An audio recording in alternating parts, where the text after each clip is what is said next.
so we can try and determine which area may need more attention than others. If we just have one dot over here and 6 over here, it seems to me that would be an area of focus.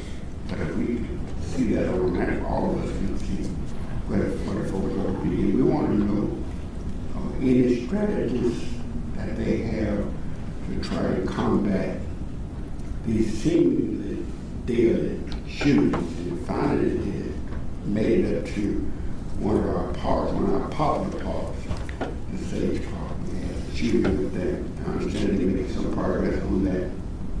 I was up there yesterday, and I guess it was 400 or 500 children up there. All it takes is another incident and they won't come. So we need to take proactive steps to try and prevent any incident of that nature from happening in the future. We mainly want to hear from the police department, and then we're going to come back and hear from members of the committee and other council members regarding any issue they may want to raise. But at this point, we're going to turn this over to the Director General and Chief. Yep, and thank you, Chairman. And Chief is going to set up a couple of posters that we'll refer to. We did bring with us the demographics for the past couple of years involving our shootings. As far as our trends as well, and what you'll find is there is an alarming trend. It is disproportionately located within the African American community, and that's what we're here to talk to you about. And what we're seeing is a very alarming trend that's happening within that community. There is a three-pronged approach by the police department. One of them, as you've already seen us, is to slow down the proliferation or the easy access to weapons within our community to begin with nearly 1,200 reported stolen firearms taken from mostly unlocked cars just in the city. The other one is a rigorous prosecution of people that are involved in drug trafficking activity, which we are already currently underway on. And the third one is to deal with the systemic violence that we're seeing immediately within our community today through tactics and strategies that the police department has already began implementation on. And so with that being said, I'll flip it over to Chief Batiste, and we'll cover those crime stats as far as victimology as well as perpetrators for the past 2 years. Okay, Chief, you're going to break these maps down for us? Yes, sir. I'm going. All right, so Yes, sir. I'm going to start with the first map. That says homicide victims 2013 through 2018. So about 6 months or a year ago, I began to try to get an idea of what our victimology happened to be in relationship to homicides that we're having here in the city of Mobile.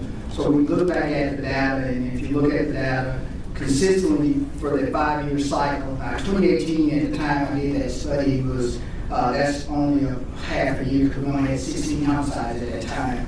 But the victimology there, that consistently over the last that 5-year period, were higher for the African American community than any other subset of people living in our community. As you notice also, if you look at the red area happens to be the area where we commonly have a greater number of homicides, and that would also be consistent with the number of other shootings and things like that that would have occurred in that particular area. So that would deal with the Downland Bay area, the Army-Taylor area, leading over into the 3rd precinct for the most part. As you move further away from the epicenter there, obviously we still had incidents that occurred, so as the colors changed, we did have incidents in those areas, but they did not, the volume did not swallow what we had there. We do have some individual maps that we'll provide to you as well that breaks it down by precinct. As we move to the, I may have to get up and kind of get a little bit closer to the other maps. Okay. You take the mic with you, Chief. You take that with you, yeah.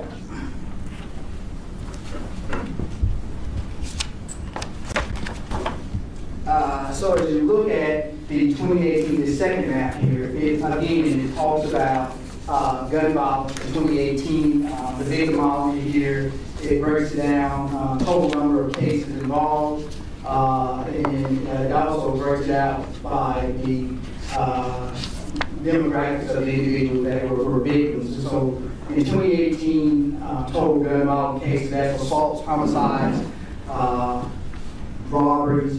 If you look at all the individual robberies, you look at these numbers of 176 total cases of the 176 of them were involved African American male or females, and you had 16 that total number involved Caucasians, and then of course you had one other in that group. If you look at the hotspots again, the area of occurrence once again would be in the 15, 14, 13, some over in the 3rd precinct as well. So 1st precinct, 3rd precinct, and then you have some outliers out here in the 2nd precinct, which would involve Village Green for the most part.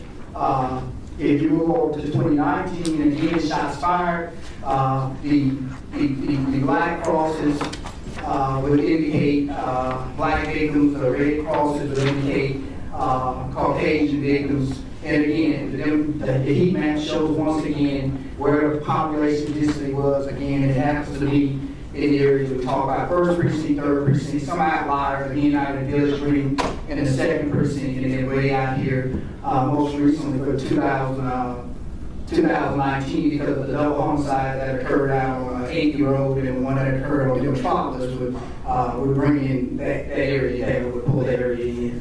And then finally, once again, just a little bit more, add a little bit more specific demographics of everybody at the bottom of this map here. So each one of our maps talks about, shows the areas of most concern for us as a department as it relates to violent crime and the areas that are most impacted or affected by what we do. So as we take that information and move forward to try to identify some strategies to address those concerns, obviously we need to make sure that we have resources available to apply to the areas that are most impacted or affected by the area. We have come up with an operations plan that we put in place, but for the I would rather not go into the specifics of the operation for fear of the impact that it may have on our ability to be successful in carrying out what we need to carry out. The primary goal for us, again, is that we've talked about gun violence, the idea of asking people to lock them up. We know that we've got to be more aggressive in removing weapons from the street. And so our goal is to have an aggressive campaign that will address our ability to remove weapons from the street. We've done a number of drug operations that we believe in hotspot area, but we believe that we need, our strategy needs to address more than just the narcotics element here. Looking for those individuals that we believe that are armed with weapons, utilizing the intelligence that we have with the technology that we have available to us, and make those individuals that we believe are shooters or potential shooters in our community daily targets of that operation as we move forward from day to day. My son, it's a place for you to take. I can't stay. I've got to go to another meeting. Okay, I did my time in the back. You need to be in front of it. So, all right. And if you notice, I also provide for you individual hotspot maps for this year, breakdown by precinct, so that you can see what's happening in your respective districts as you look at the map. And so that if you have say. Yeah, just a quick comment on some of the data that you're looking at is the tactics used by the police department are data-driven tactics. And so I wanted to be very clear with that. Where are the shots being fired at, and where are the actual shooters located at, as well as our soft victims? Those all really help us pinpoint roughly 10% of the geographical area of the city of Mobile, which accounts for the majority of our crime, including violent crime. It also allows us to focus on offenders that we know are involved in violent criminal activity, and you've seen a number of efforts from the police department to really laser focus.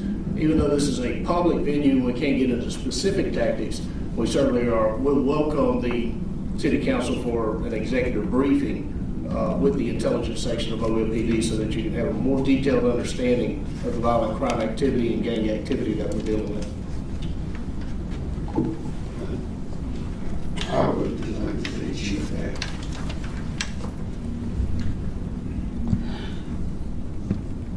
unless we get down to the cause, we won't ever find a solution.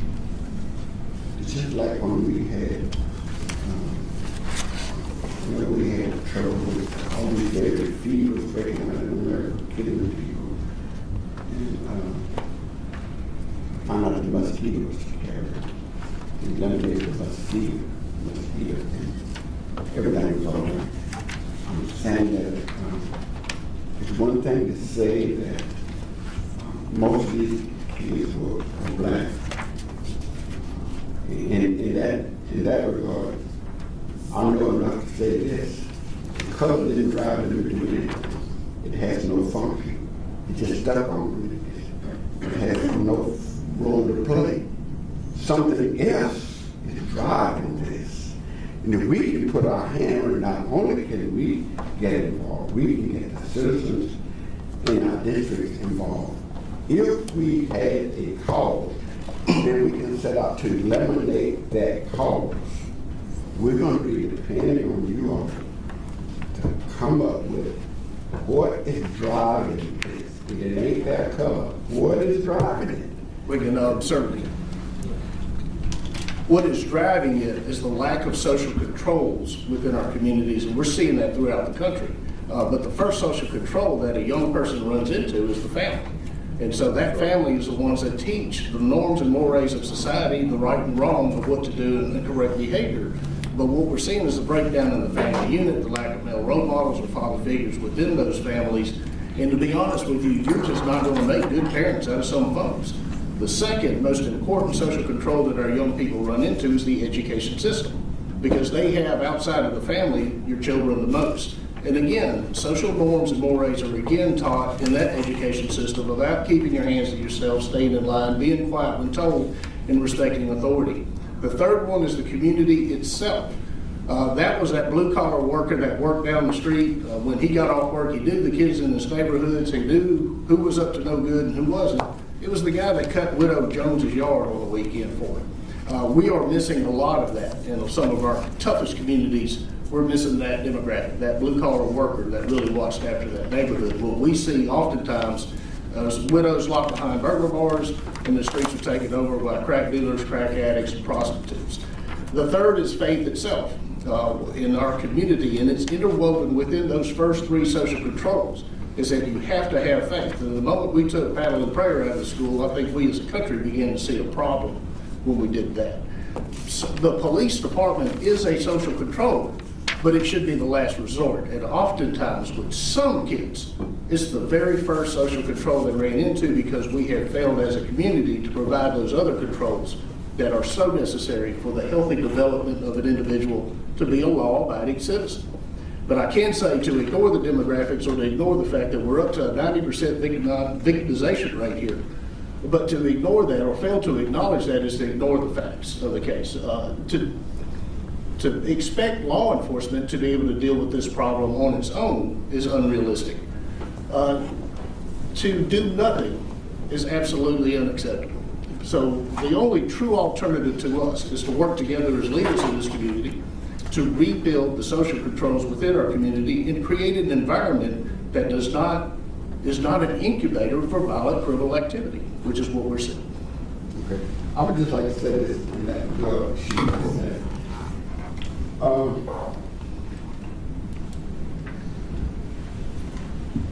that was a mortar that on drugs. And I would venture to say that today that there are more drugs available to our kids than ever in the history of this nation. I don't know nobody who really wants drugs they can't get.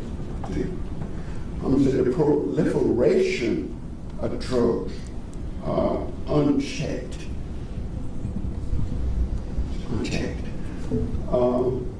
Unless we can diminish the supplies, we're not going to diminish the number of people that's pushing it and use it. Unless we can do something about those that's supplying the drugs to our community. And what happens, I agree with you about the family school and all, but when there is a breakdown, the drug dealer is going to be there with this kid who failed in school to say, don't worry, son, I can put you in business today. They fall prey to that. They don't have no money, they can't get no job, they will fall prey to that. But if there had been some great diminishing of drugs, then we would have that big problem that we're faced with. But all I'm saying is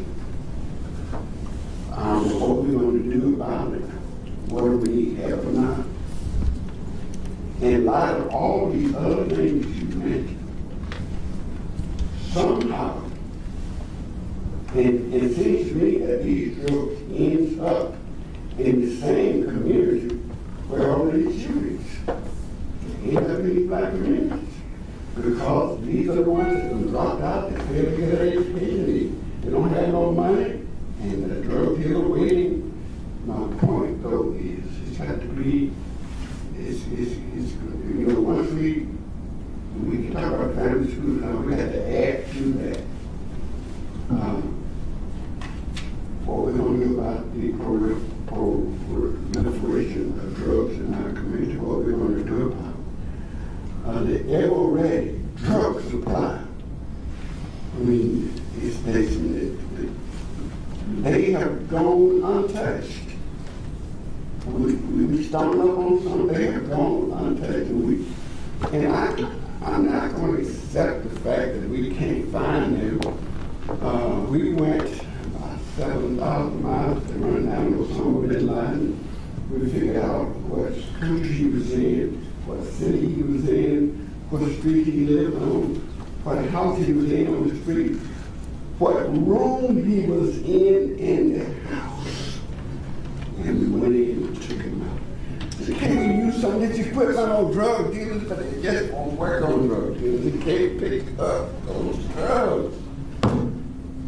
I think we can. I think we got to do a greater job in eliminating this supply of drugs. Is in light of all the other stuff. And I'm not saying that the Mobile Police Department can do that. But I'm saying this nation can do it. With the federal government, with the state government, with the county, with the local government, there's nothing that we can't do if we want to do it. Fred, you do know that state legislation right now, and I think it's going to help. The sheriff, I know, is supportive, and I'm quite certain that the director and the chief are, is going to try to get that 10 to 15% that are doing 90% of the crimes held without bond. You know, we want to really help. Let's encourage our state legislators to pass that law. That will make a difference. You know, the guy that broke into my car in broad daylight and tried to get something of value, got a cell phone that didn't work because it was locked. Turned right around, sold the phone, and went on and broke in one more. We catch him. He goes in for half an hour, bonds out, boom, meals back, started again before he's even seen the case on the first one.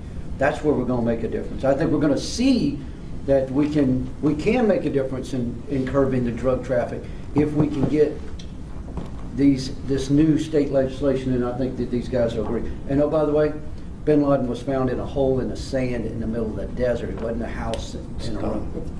That's Saddam Hussein. That's Saddam Hussein. Oh, bin Laden killed him in the cave. Bin Laden was killed in the house. Yeah.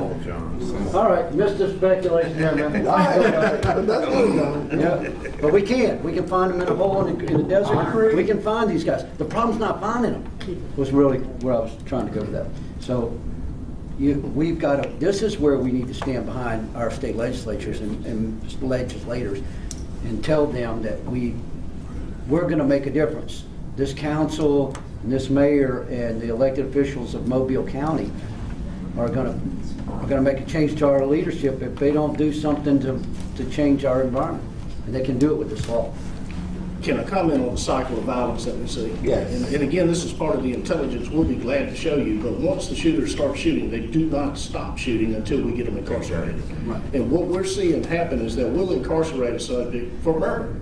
Before the family has a chance to bury the victim of that murder, that suspect is issued bail and is back out on the street, which causes this cycle of violence that continues.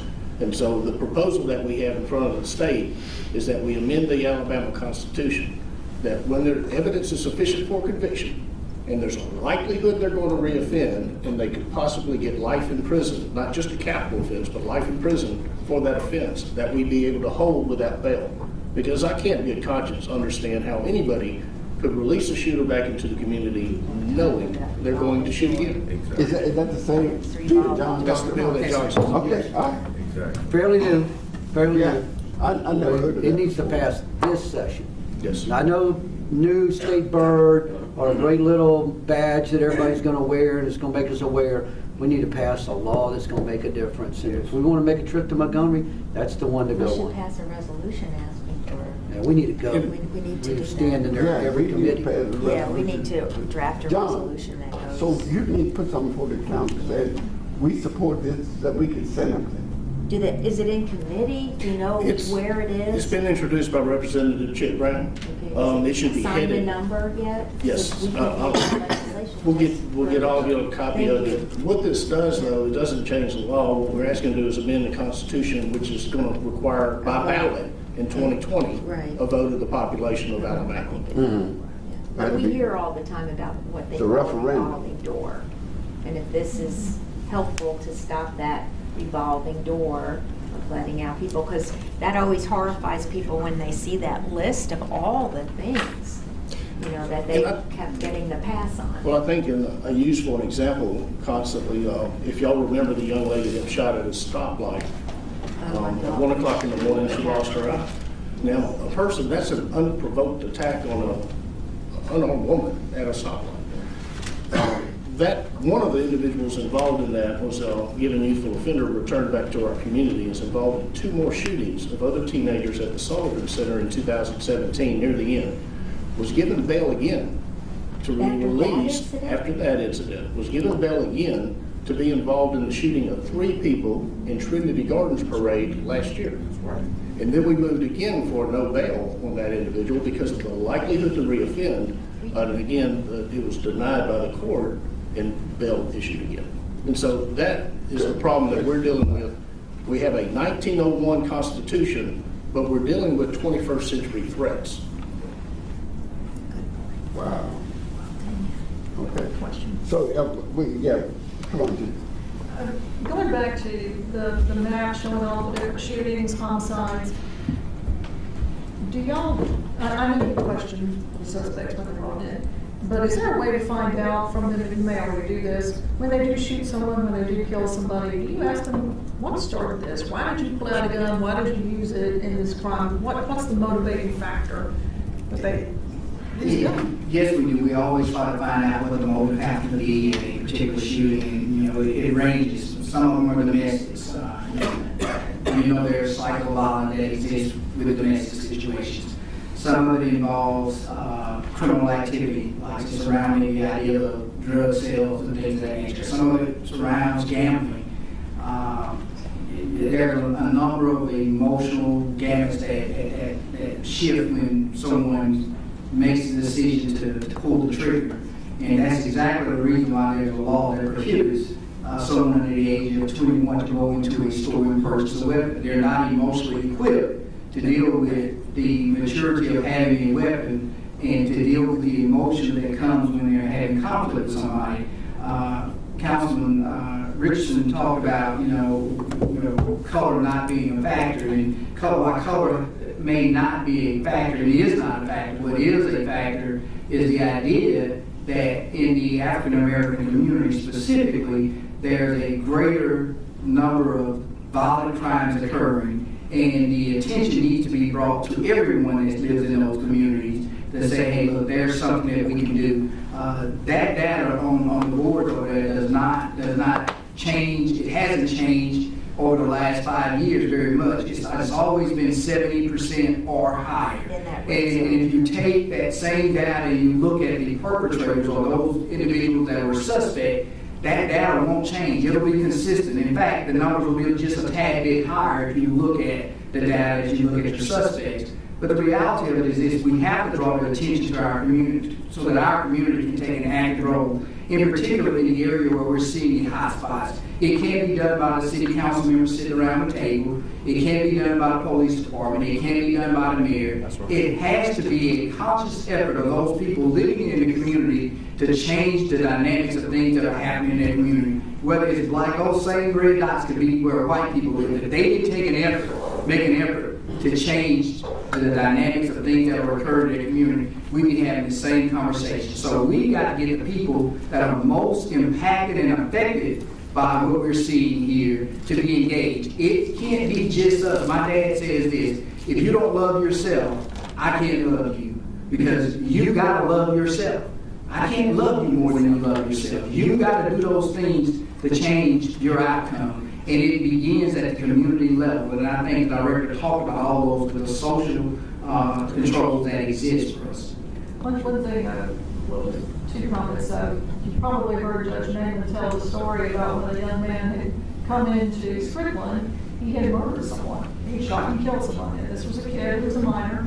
And he came in, went through the process, and they were taking him to a cell. And the young man turns around and said, well, when can I go home? He had no idea, really just no clue about what he had done, that he was going to be in jail possibly for the rest of his life because he pulled out a gun and shot someone else. It just didn't register with him that he had taken somebody's life and what that means. So, you know, Judge Naaman has a lot of those kinds of stories, but that one has stuck with me over time. And another thing about this map, I think we can all agree, where we see those hot spots where the crimes are being committed, it's also the hot spots for blight in our community. And we all know that blight leads to crime, you know? And so it just, that part does come back to the council and the neighbors too, but to the council and the city, how we can go in and try to improve those conditions with cleaning them up, making owners clean up, making landlords clean up their properties. Trying to build new homes, and you know, that sort of thing we can work with the community and try to clean it up and make it better so that people have more pride. You know, the rest of it, like you say, it truly is community driven. How do you get the churches involved? How do you get organizations involved to try to mentor, to try to stop that cycle? You know, a couple of comments. You know, when you go back to the blight, and it goes back to that, one of the social controls I was talking about, which is community. But when you have crack houses take over your neighborhood, the ones that can leave. And that's the missing demographic. Going back to Councilman Richardson's point about drug activity, what you'll notice is that in most of these, it's altercations with people that are involved in at-risk behavior to begin with. These aren't just strangers shooting each other. It's very rare that we have strangers shot, very rare on the domestic side. But the big bulk of the motive is disputes, either over gambling, over drugs, over proceeds of drugs. They used to punch a person in the past, and now they pull a gun. You know, going back to the youth center, the mayor and I went out there and talked to the shooters. What you will find is a child that looks like he ought to be sitting in Sunday school, but is involved in a homicide or a shooting of another individual. And when you ask them why they're carrying guns, they say they do it for their own protection. And so a lot of people ask, where did the fist fight go? Well, it went the way of the 9mm. You just don't punch a guy that's got a 9mm. So these kids are arming. The alarming thing, when you look at these stats, they're not just stats, but some of these victims and some of the perpetrators are actually put in a situation where they're using firearms to resolve conflicts that probably had a good chance at life had they not done that. And so oftentimes we are sending one person to the graveyard and another one to the penitentiary because of this gun violence type issue that we're dealing with within our community. But if you'll look at the stats, the number one cause of death between the ages of 14 and 26 for black male in our community is gunfire. Thank you. I've enjoyed listening to my colleagues. I think that, I agree with a lot of what Councilman Richardson has said. We can't, I can't think of anything we can do to affect what goes on in the family. But the schools, and this is not a criticism of the Mobile County Public Schools, I'm just talking but the schools in our country, let's just put it that way, the public schools in our country have stopped being what they were in the past. And I think there are large segments of the population that feel disenfranchised, that feel hopeless. The reason a kid leaves school or a parent lets a kid leave school is because they don't think that there's anything to be gained by continuing in school. And I think that it's up to all of us, it's up to the community, the churches, all of us, to try to instill in our young people, and ninth grade is where it happens, but try to instill in our young people before ninth grade that you are so much more likely to have a better life if you stay in school than if you drop out of school, and to give them some hope that if they stay in school and do their work, their life is going to be better. Because I think a lot of this dropping out of school is hopelessness. There's no reason for me to stay in school. I'm not going to be better off if I do it. And then they drop out of school and they don't have anything to do with making up on these statistics. I think the mayor wanted to say. Yeah, okay. Just want to make a comment that, this is the most important conversation going on in the city today. And this is not a project, it's a process. Because we will have to continue this conversation, because as circumstances change, we have got to change to react to it. But our focus needs to be on those things that we can actually do something about in our community. Your comment about cutting off the drug trade, well, there's all kind of conversation about shutting down the border. Would that do any good? We can't impact that. Can we hope that somebody would do something like that? If you think you'd cut the drugs off, more power to them. When it comes to trying to reestablish the family, that's something that we can't do something about, really in a broad scale. But we can do something about what we're doing in the Mobile Police Department. We can do something about what we're doing in our public schools, our schools, and in the Mobile Housing Authority. And I believe, after having met with Superintendent Crystal Threadgill, that over the last year, every month, that he understands what has got to happen to change our school system. And so we're going to do everything we can to support him in that effort, to bring discipline back into the school and to make sure that the young people are getting an education. When it comes to the Housing Authority, we have failed that over a number of decades, actually, a couple of decades. Under new leadership now, the hope is that we'll be able to have affordable housing for those that need it, so to keep them from having to enter into doing things that they shouldn't have to do, to make a living. So my encouragement as a community is for us to continue to engage in the conversation. I've had 2 or 3 people pull me off to the side, talk about things that are going on in other communities where they have addressed this problem in different methodology and come up with good results. And so in this particular situation, it involves the police department, maybe the faith-based community. But don't ever think that the administration is thinking, well, we can't do any better, because that is not an option. We have got to continue to turn every leaf over and have these conversations and invite others so we can get the right ideas as we move forward. And I would love to stay to do it, but I've got another meeting scheduled. But I think that the next meeting may be more important than this one, so I look forward to it. Thank you. Thank you.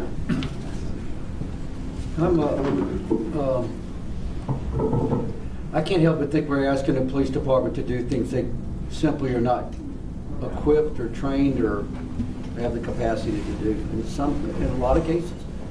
And it's going to be about recognizing that those are facts and changing from within.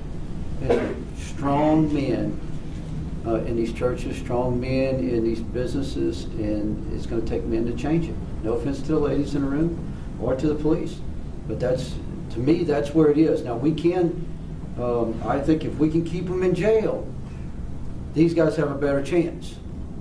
But what Chip Brown's bill is about, and I did send it to all of you, you all have it, you also have a little talking paper on it, it's called pretrial bail bill. It's hard to say even, but it's going to keep them in jail. It's going to allow judges, not going to make it mandatory, but it's going to allow judges to deny bail. That's simple. I mean, and these guys are dealing with a whole lot less people. And it's not their fault. I've had a fight with a judge y'all all know, and I won't mention the name. Jim knows what I'm talking about. Because it was said that if the Mobile Police Department did their job, the Mobile Police Department was putting these guys away as fast as they're turning them out. And so we all need to know that, but Well, they should. you'll never be the safest city through arrest and incarceration alone. We won't address this problem with arrest and incarceration alone. We have to prevent the triggers from ever being pulled in order for us to ever get to the point of being the safest city. Chief, I would just say this. I haven't studied in the statute. I would think to say that 90% of the shooters never finish high school. I would venture to say that 90% of them, and I'm saying this, that if you go back, for instance, the third precinct, you go back to the third precinct, and look at overall crime, you will find the third precinct to be the safest precinct in the city of Mobile. What we have, though, you have 99% of people doing what this ought to do. You got 1% that's on this board that vexes everybody else. So to have with the 99%, I'm focused on the 1%. I'm saying that all across these cities, it's a little 1%, it's a little small group that keep on doing this. The most of the people in this one are law-abiding people. If you don't believe it, look at the police report week after week after week. 0, 0, 0. They're doing what they're supposed to do. But there are some who dropped out of school. It's just like a wildcat versus a tame cat. You can't tell no wildcat what to do. I can tell my cat what to do. Go sit down and go to the sit down. So I'm saying,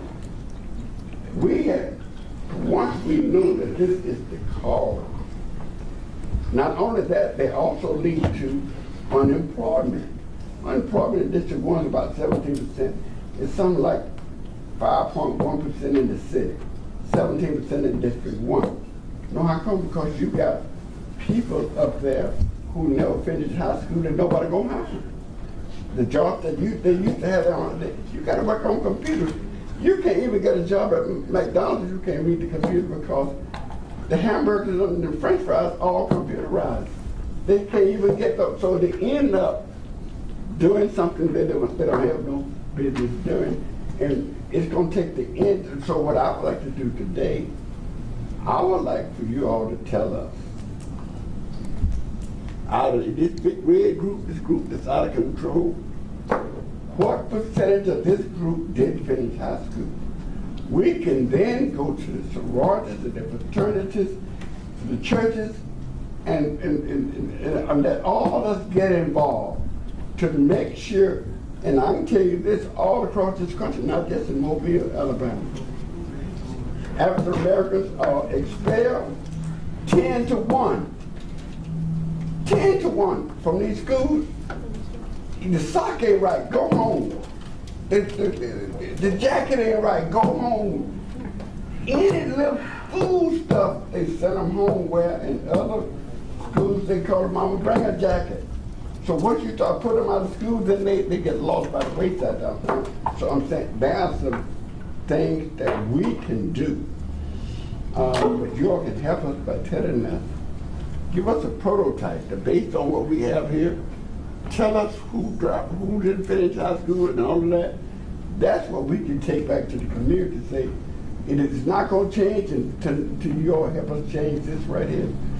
And we need to, if the city of Mobile had public schools, I would know who dropped out of school. And I'll be able to knock it on that door.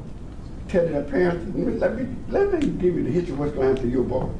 He is either going to prison or to the grave, y'all. If we don't get him back in school. I don't have a clue who's out of school. They can't furnish us that information. I don't have that kind of information. But we can find out, and once they shoot, we can find out everything about them from the day they was born once they fire shots. Proud of them doing that. We don't know they're out there. They just go past them just like ordinary people. But we need some more information on who are we looking for. There's two other people that talk. Okay. Is it okay? You go ahead. Yeah. Early education. you can put a red flag over a kid's head in second grade if they can't read, if they don't have the role models. You can actually count the number of prison beds you're gonna need by the third grader. Yeah, okay, so at second grade, you get the red flags and it goes down from there as far as their spiral. You want to know the at-risk kids. Right, I mean, I hear what you're saying loud and clear, and those statistics are all in place in that red zone. And it's really coming up with the early education to grab the kids that are in at-risk homes. And that's lacking a male figure, socioeconomic. And then if you can grab those kids and put them into education where they will learn to read. Reading is the key, and everybody learns a little different. But if a child's not reading by 5th grade, they're going to drop out. They're not getting any success where they are. And also you have to find out the idea of we're going to vocational schools now instead of just saying everyone's college track, because we messed up with that. It's not everyone is meant for college. And there's nothing wrong with becoming a career in another angle, but our education was key strictly to program kids that higher education was the goal. And if they didn't make it, they lost interest, no motivation. And I think our schools are trying all of this and are recapturing that energy of a lost child. But I mean, you can pick out kids that will be in that red zone, sure as I'm sitting here. So listening in, I think it kind of goes back to what Director Barber said at the very beginning. We're not going to make very good parents out of some parents. Yes. And the reality of it is this, is that if a child is left in an environment where he doesn't have a parent that knows how to navigate through the system to make sure that child is doomed from the beginning, unless there's an outside influence that comes in. And again, many times, as we see now, the police department are doing things like family intervention to help make sure we make those connections at the earliest stages we Being can. social workers. The Strickland Youth Center does that when they do their truancy program. And so the reality is, how do we make sure, how do we connect those children that we know that have been red flagged early on to the resources they need, because the parents are not, and some parents are not the ones that's going to get them there. So that creates a bigger challenge. That's a conversation that you got, because it becomes a funding issue at the county level, at the state level, even at the local level. And so, But we're paying the price at the other right, end we're of paying it. the price at the other So it's time end. to take care of the issue and hit it for what it is. And it's kids without any borders, so to speak. It's hard to raise kids when you have 2 parents and resources. I can't imagine lacking that. Let me talk in about today's age. real life experience of what's happening in our education. Chief Batiste and I went out to Morningside when it was on the fellow school list. Went out there to talk to the teachers, the students. While we were there, we had an 11-year-old throw a chair at the teacher. My point being is over 90% of our children can be educated, but you can't be educated in an environment and where the faculty for 90% of their time are dealing with that less than 10% of the kids that are disrupting the classroom. So how do we remove them and engage men to actually mentor them in a separate facility so that our children can go to school and get an education? And by that 3rd grade, if he's not reading, as soon as he gets old enough to get out because he's embarrassed in school, he doesn't feel, and he feels hopeless, by the 9th grade, out of all 12 grades, the 9th graders account for 2/3 of all of our arrests and 2/3 of all of our suspensions. Because they are off the rails. That's it right there, 9th grade. CJ? Yeah, I'd like to thank you all both. I know both of your hands are very tied up dealing with the different situations. But Chief, you start off and saying, if you have resources, what resources do you need from this council? What can we do? I don't know that I said resource, but I said reallocation of resources that we were utilizing, some strategies that we were deploying to do some things. We moved some personnel around to make sure that we're able to be more proactive. When we're reactive to things have already happened, crime has already occurred. We want to be proactive, and when you're proactive, this council and other people can expect that because you have increased contacts and you may have increased complaints because you're being proactive, You're doing things to stop people that you've identified as potentially dangerous individuals that will perpetrate an assault on somebody. So you're going to have to create, you're going to have those contacts. And so we want the council to know that, you know, our policy at the police department, we treat everybody with dignity and respect. We've got body cameras. Give us an opportunity if someone makes a complaint about something that we did to at least tell the side of the story that where you've seen both, all the facts that exist before we jump to conclusion as to whether or not someone is telling the truth or not. The reality of it is as you increase contacts, you're going to have increased complaints. And we're dealing with a real problem. We're dealing with a violent problem. And I think it goes back, Director Barber used to talk about the Ferguson effect. How we got to this point is that many times officers were driving around in areas and they were turning a blind eye to violent crime or crime happening in general because they didn't want to be held accountable to the public for the actions that they've taken. We have got to make sure that the support from the top to the bottom is there for our officers when they do things that they need to do. So it's not a resource issue. We do need the council to help us identify those individuals in our city that want to be law enforcement officers because there's an attrition that takes place. And so as we fill a class and we graduate a class, we've already got holes that need to be filled. And so we need to continue to get the support from the council to make sure we do those things there and just to make sure to support the budget that the mayor and the director put forward as it relates to law enforcement.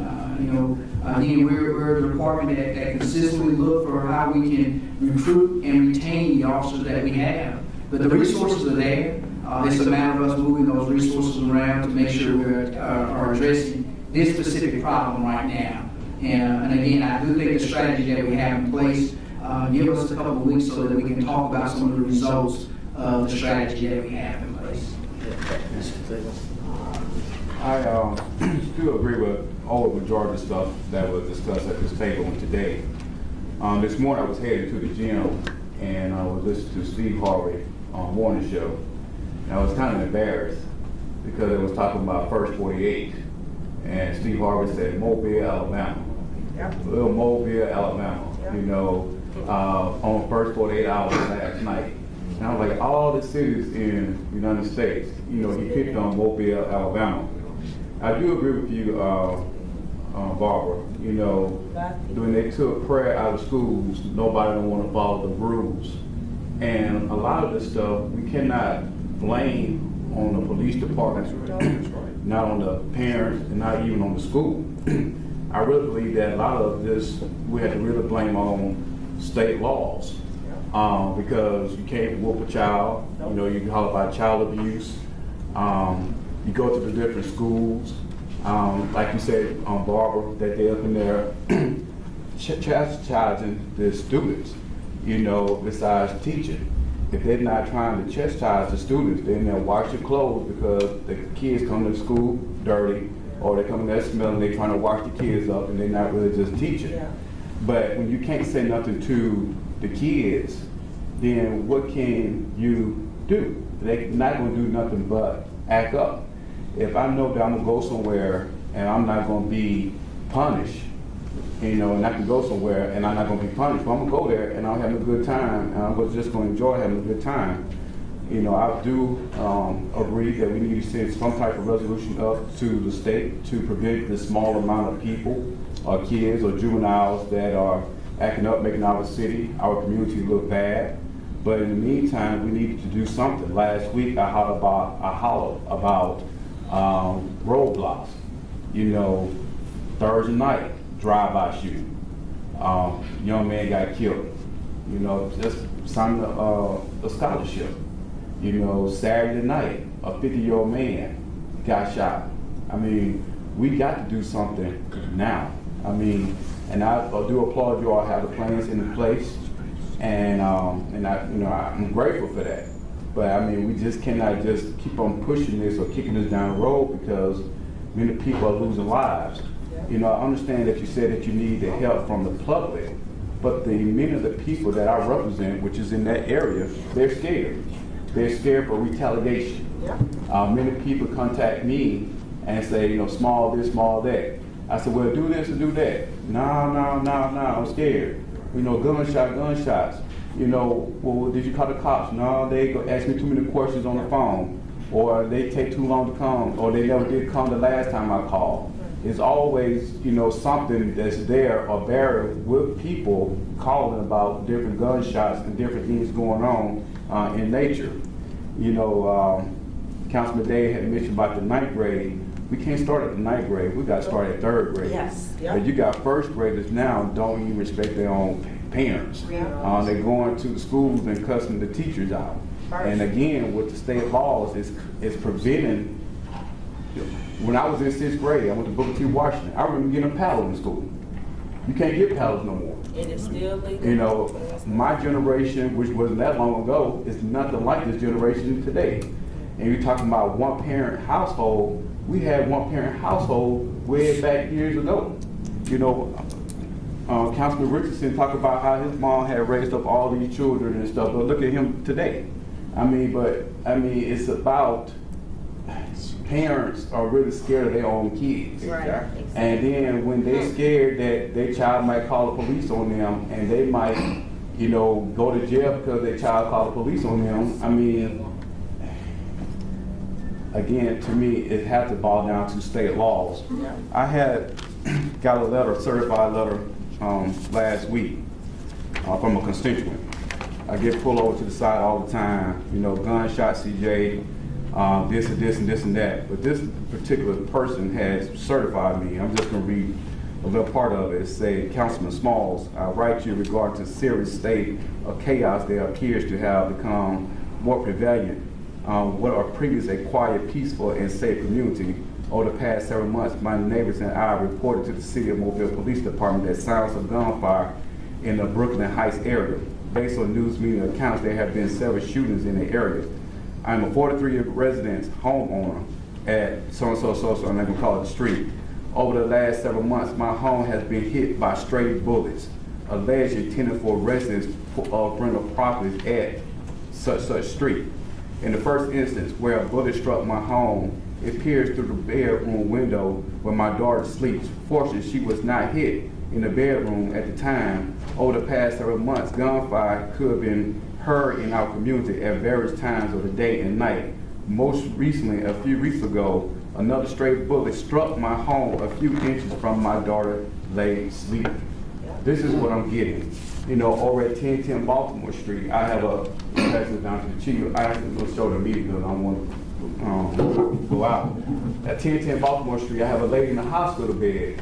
She literally had to lay on the floor to keep from bullets from hitting her. And this is another card I got from, I think this is Levon, one of his constituents wrote me last week. Councilman Small, I completely support your idea on penalized careless gun owners who fail to secure their weapons.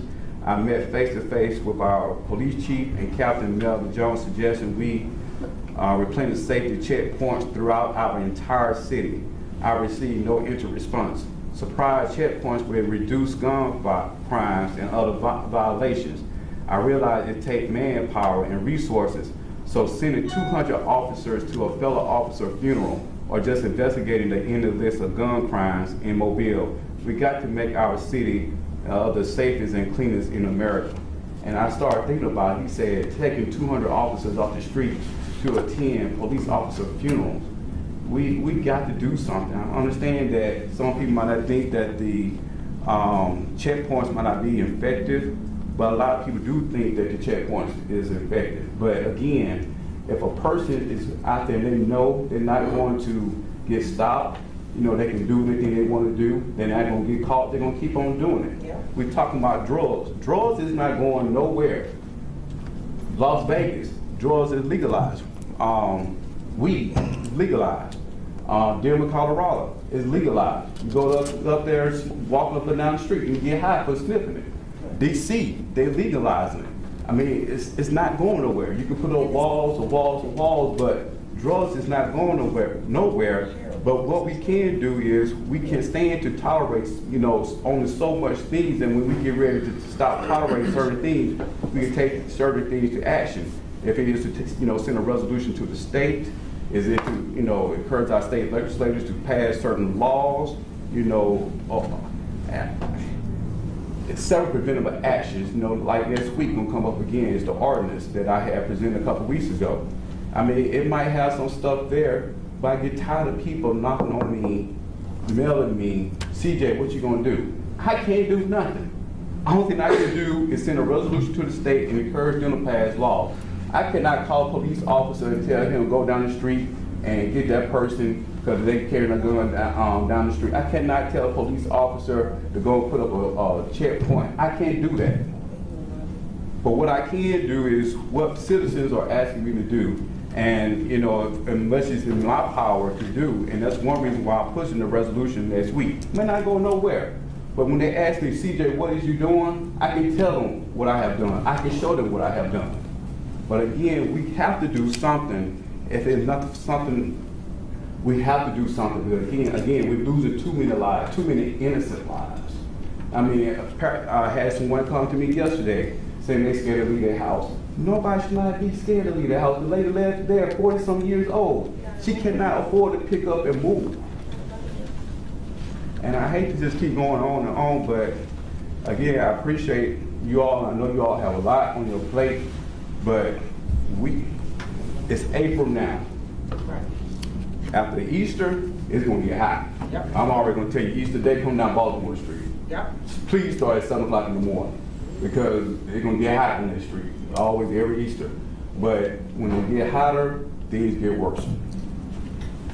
Can I respond? You know, number one, I'm pretty sure if my parents were alive today, they'd probably go to jail for whipping me. But there is a huge difference between whipping a child for disciplinary reasons and abusing a child.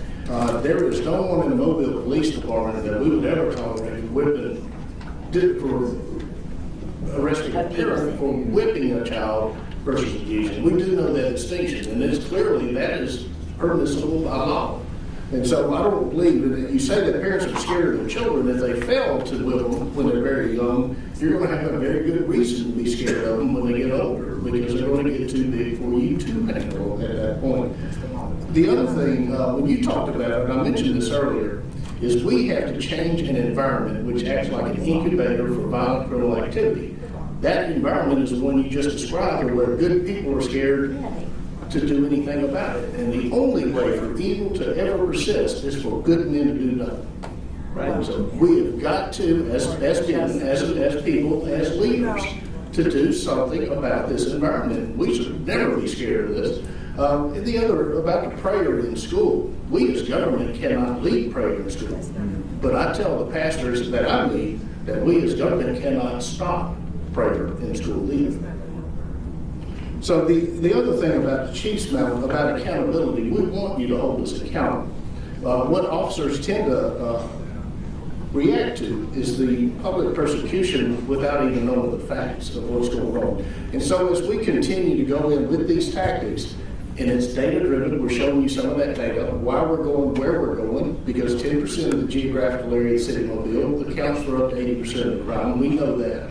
About 10% of the people involved in criminal activity account for about 80% of the crime.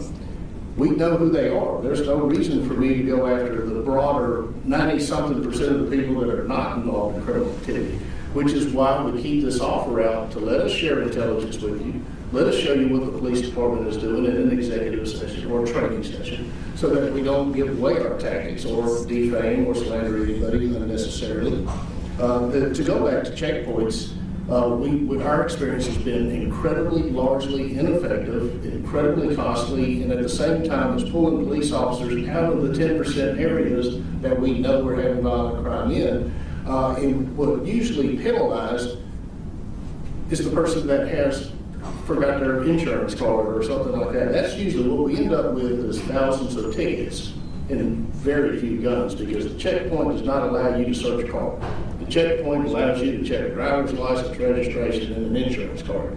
So we end up with thousands of tickets, very few guns, and if we do get a gun, it's usually incident to the arrest of a person that might be wanted or DUI. And so, which is why you see, but I think that if you give us an opportunity to share what we are doing, which is an offender-oriented approach, that we know who's causing the problem, and we're laser focusing on getting those individuals, like the individual I talked about that shot the woman at the red light, out of our community before they shoot again. And I think that with your support on that, we can have a difference. But we do need the support of the community. Law enforcement needs actually several things. They need the support of the community. And we work hard to build legitimacy and trust in that. They need the support of leadership, that when they act appropriately, they are going to be backed. They need the support of our elected officials as well, that these are your police officers, just as much as they are ours.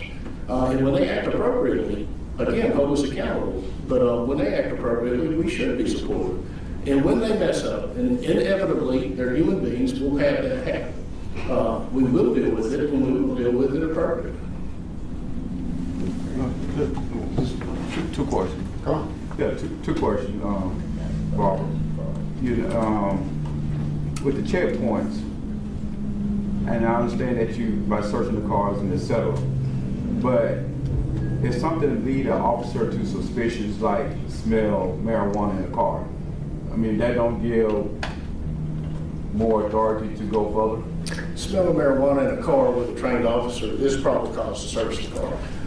Part of the other problem with checkpoints, we are required by law to release the fact that we're going to conduct the checkpoints. The area that we're going to conduct the checkpoints in, that's state lawfully below. That is, no, that's constitutional law. It's out of the Supreme Court. So how did they, I didn't cut you off, but how, and I guess I went on counseling in the early years of Jones, but how, when they first started, they did not announce They They have to. I just know it did hear it in the beginning.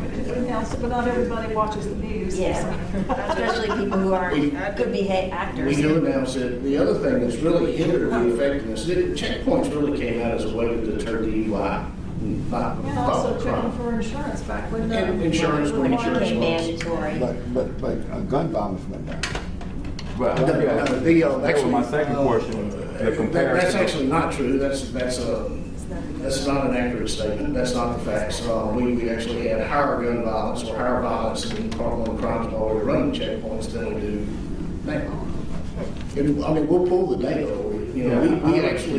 We actually hit a 10-year low just a couple of years ago as far as homicides are concerned. It's on that board over there. But not to cut you off, Barbara, but as I was telling Fred earlier, he was talking about how many people got killed. It's not how many people got killed, it's how many people they got shot. I mean, everything don't hit the news, or how many times are there bullets are flying in our neighborhood every night. That's the issue.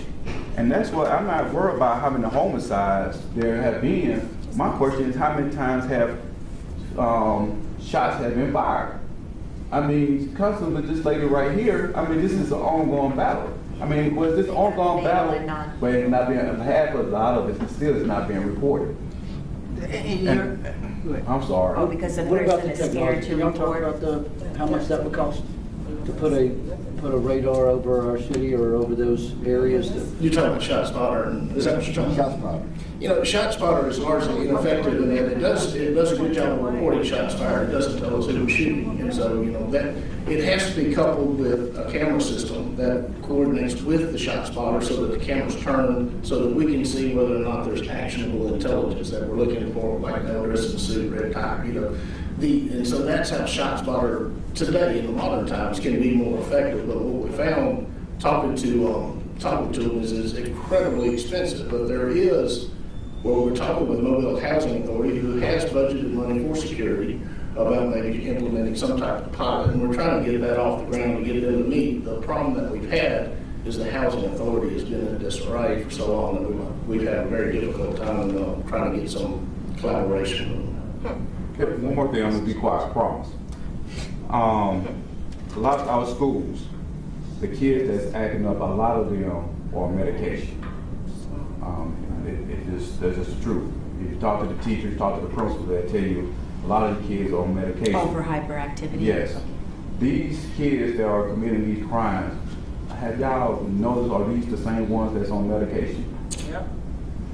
Actually, the chief has dealt with them, as you know, he used to be chief probation officer, so I'll let him kind of flow through it, because I don't think I've ever questioned him as far as medication. Yep. I can't speak to what percentage of them are medicated or use some type of medication. But obviously there are situations where some of our offenders are on medication. It's like on the adult side dealing with mental illness. I mean, there is an illness that some of our children have that if we were better equipped to deal with it from a mental health standpoint, we could provide some better services in those areas. And again, it becomes a funding matter. Is the funding available to make sure that you address some of the issues that are there? The other part of it is that those kids that may need to be medicated, that may be off their meds for one reason or another, it goes back to a parenting issue. Do you have a parent that knows how to navigate the system for one reason and the child comes off his med and how to get that child another appointment to get it back into the system? And a lot of times the parents don't know how to do those type of things without somebody holding their hand and leading them through the process. And the reason I ask because I really believe that these kids that are committing these crimes are on medication. And a lot of these kids, and that's why I really support Alter Point and several other agencies like that. But a lot of these kids, they're not taking their medicine. Once they get on it, and they stop taking it. Like for instance, there was an incident at District 1 at one of the high schools about a couple weeks ago where, and it hit Facebook, where one of the students had pulled a substitute teacher wig off and just started acting up. So I came to find out that the grandparent, they can't do nothing with him. They cannot do nothing with him, period. And a lot of these kids are on medication, and again, it's the city, us, mayor, we don't support Alter Point and the other agencies, whether these mental illness people are going around here. Our city's just going to keep on going like it is. Again, we have to support, but because we have a lot of mental illness people, from kids to adults that's walking on the streets every day. I'm done.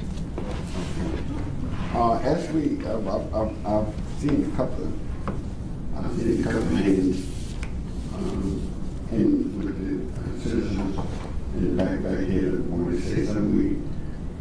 We're trying to get out of here before 3 o'clock, and I would let this young lady back here been raising her hand. You come on, stand up.